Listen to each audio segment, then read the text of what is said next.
They said that I was going to get like 2 or 3 treatments, and I agreed to do that. Mm-hmm. And then after that, it just went on forever.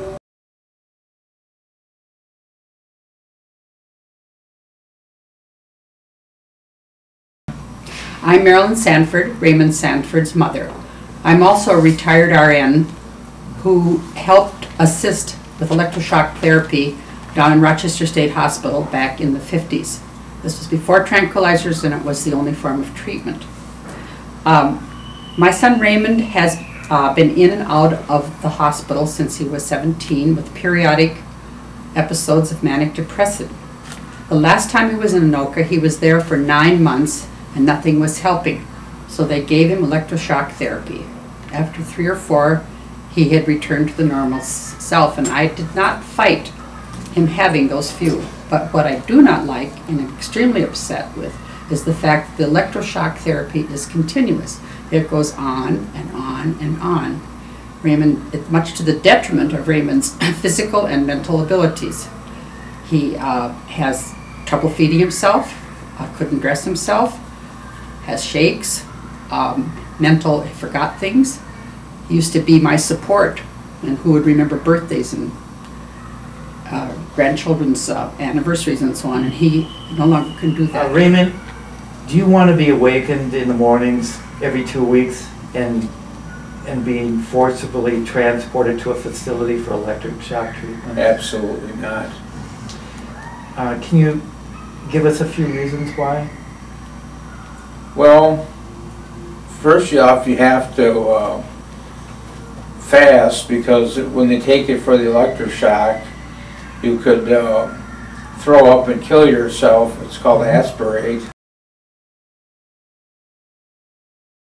You don't actually feel because they put you under. Mm-hmm. And that's the only way they could do it. And they literally shock the brain into doing something. Mm-hmm. So in the past, that's probably been very frightening for you. At times, yes. Well, mental illness is, I believe, is 1 in every 10 people. I'm not sure of that fact, but it's close. And almost everybody, in fact, I believe everybody, if they look into their family, will find somebody who is mentally ill. So this can happen to you. And electroshock therapy is also given for depression, of which is very common. And I think we need some controls on this other than the ones that are on there. There's no other treatment that I know of that can be forced on you like this can be. Even a woman with breast cancer gets to decide whether she wants to have her breast removed or not. This is a forced decision that is harmful to the body. It may be permanently harmful. They said that I was going to get like 2 or 3 treatments, and I agreed to do that. Mm-hmm. And then after that, it just went on forever. Mm-hmm. And it's still going on. I understand from what I've read, it's $25,000 per treatment. So that's every 2 weeks? Yep. So in a month, that's $50,000. Mm-hmm. Let's face it, mental illness is not anybody's favorite disease, and it tends not to get talked about. And many people who have mentally ill relatives tend to either forget about them or not mention them. So mental illness treatment that is out there being given without patient and family wanting it to be, really don't have any place to go to get help.